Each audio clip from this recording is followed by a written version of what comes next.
We're now joined by Tommy Aiello from the National Taxpayers Union. Tommy, appreciate you being on, man. Okay, so what you all wrote there, and you can find it at your website. Taxpayers warn new medical tariffs would weaken U.S. national security and drive up healthcare costs. Let me start with the easy part of this. We've been talking about the tariff thing throughout the morning here. A lot of the things that the tariffs are going to apply to are the things that hospitals and doctors and diagnostics and that they need and use. And if those costs get jacked up, well, that gets passed on to us is essentially what I'm hearing. Hey, good morning. Thanks for having me. Look, you're exactly right. Tariffs at the end of the day are borne by American consumers, right? Even though we're tariffing these goods when they reach the port of Los Angeles or the port of New York or wherever, it's the importers that are going to pay the cost up front, but they're eventually going to pass those costs on to the hospitals if they're selling to the hospital. The hospital is going to pass those costs on to the insurance companies. The insurance companies are going to pass those costs on to consumers. At the end of the day, that's where the costs line up. No one wants to pay the tariffs. But unfortunately, there's no one for the American consumer to pass it on to. So that's what's going to happen if we impose new tariffs on these medical prices. And I think at the end of the day, Americans are so sick of high healthcare costs.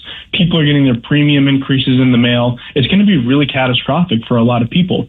So we need to find, how do we reduce healthcare costs, not add to them? And unfortunately, this will add to healthcare costs, which is the opposite of what the president wants. Okay, before we get to the national security aspect of this, I mean, from a policy perspective, I mean, to me, obviously, we need to go back and undo the damaging thing, but Obamacare's entrenched, so we're not getting rid of that anytime soon. But is there anything that Congress and or the president and or states could do to start lowering that burden, at least if it's just nibbling around the edges? What's the low-hanging fruit? What can we do to make healthcare cost at least a little bit lower right now? Yeah, I always like to say we call it Obamacare, but it's the Affordable Care Act. That's the legal term for it. Healthcare costs haven't gotten any more affordable. So what do we do about it? One, I think we can all agree that the federal government should have less of a role in the healthcare space. But two, that's going to take time. More immediately, we can expand something called health savings accounts. These are healthcare accounts that are set up. They are tax deferred. They allow your investments to actually earn money in the marketplace, in the stock market, index funds. That will grow your investment, and you can pay for your hospital stays, your co-pays, your deductibles using that account. So you're not having really any money out of pocket. It just comes from this account that you have that is tax deferred. It's a really great thing. A lot of Republicans keep pushing this because it's a free market way of actually helping people. So I think in the most immediate term, that's how we can do it. There's also a number of federal health care programs that are ripe for reform, like the 340B drug program that just bilks taxpayers for billions of dollars a year, raises costs across the board. Those are some things most immediately that I think would have an immediate impact. But at the end of the day, we need holistic reform to the healthcare system, and it seems like Democrats just don't want to play ball. Yeah, without a doubt. We're visiting with Tommy Aiello from the National Taxpayers Union. Okay, so let's talk about the national security aspect of this. I mean, listen, there's a real good faith debate on the whole tariff thing. I'm a free market guy. I'm a free trade guy, so there's a lot of people who disagree with me on that right now. I get that. But what is that? We're talking, the cost to us and the cost to consumers and the taxes that roll down to us. And I agree 100% with your assessment on that. But what's the national security aspect of this? Because I'm not hearing a lot of people talk about that. So the Commerce Department, they are looking into this, and they are saying, hey, there's a national security imperative for the United States to produce, PPE. Those are your masks and gloves that hospitals use. It's your medical devices like your stents and your pacemakers. They want all of that to be produced in the United States. I think the way they look at it is President Trump was president during COVID. There was a little bit of a disruption to the supply chain, as we know, and hospitals couldn't get these things.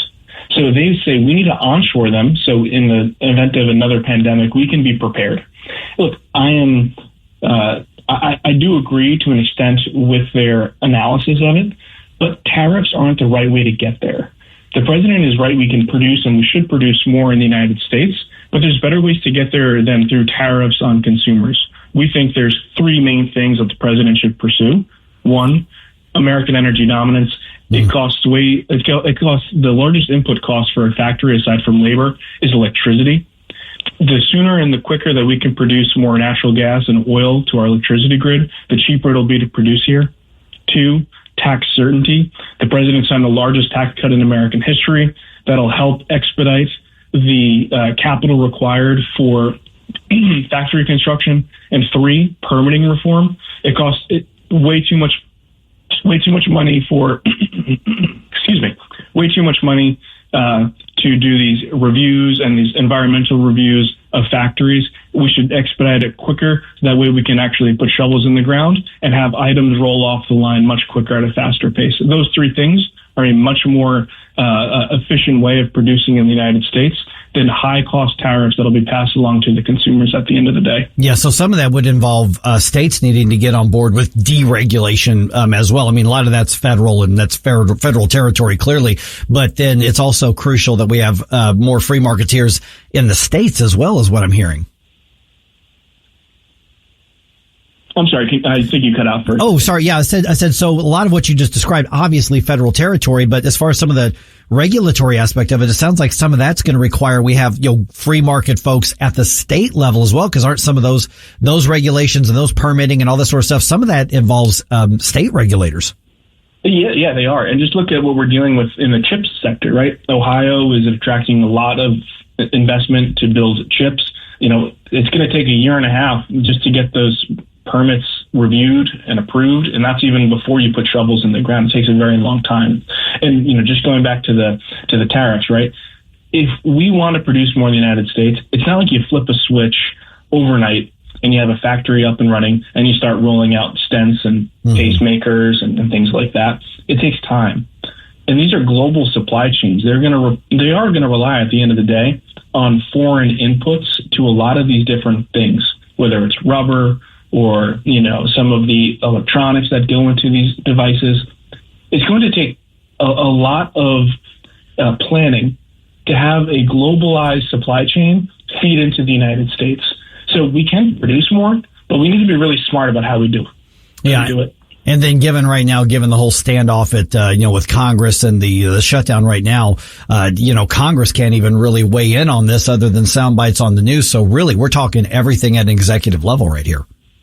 Yeah, and look, the Supreme Court right now they're going to be hearing oral arguments about the president's tariffs to decide if they're unconstitutional or not. And NTU Foundation, that's our research arm, they submitted to the Supreme Court an amicus brief highlight on Friday that these tariffs are unconstitutional. And I think at the end of the day, that's where the Supreme Court is going to side.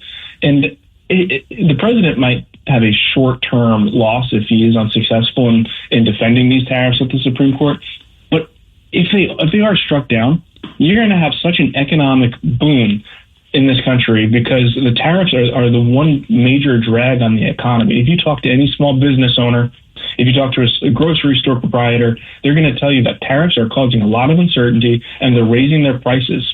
So I think if they are struck down, you're going to have such a boom that it's going to be one of the biggest economic shocks in a positive way to the second Trump administration. And there's been a lot of good news lately, and I think this will just add to it. Yeah, because one of the things that Trump's been really good at is targeting regulations and things and deregulating on business. I mean, he's generally been really strong on that. So it seems like this would just complement the things that he's doing really well.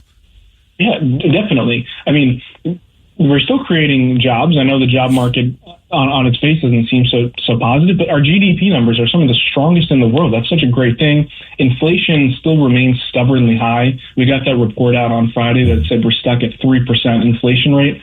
That's 50% higher than what the Federal Reserve wants to see. But I think part of that is because of the tariffs. And the president's been such an energy-dominant president by reducing energy prices. Gas prices, I think, are the cheapest in 5 years. That's a great thing. So that'll help bring down the inflation rate. But it's these tariffs that are keeping the inflation rate high. We're hearing that across the board. Small business owners, big business owners, even consumers, right? Coffee, I think, is up 20% over the past year. That's because we put a 50% tariff on coffee. We don't produce coffee in the United States. So it makes no sense why we're tariffing some goods and not others. I think at the end of the day, we need a free trade agreement across the world where it says, you don't tariff our products, we won't tariff yours. Let's reduce some of these non-tariff barriers that exist on American agriculture. That would be a very good thing. And let's trade with the world and have commerce. That's the best way to increase prosperity on both sides of the Atlantic and the Pacific. All right. Tommy Aiello, National Taxpayers Union.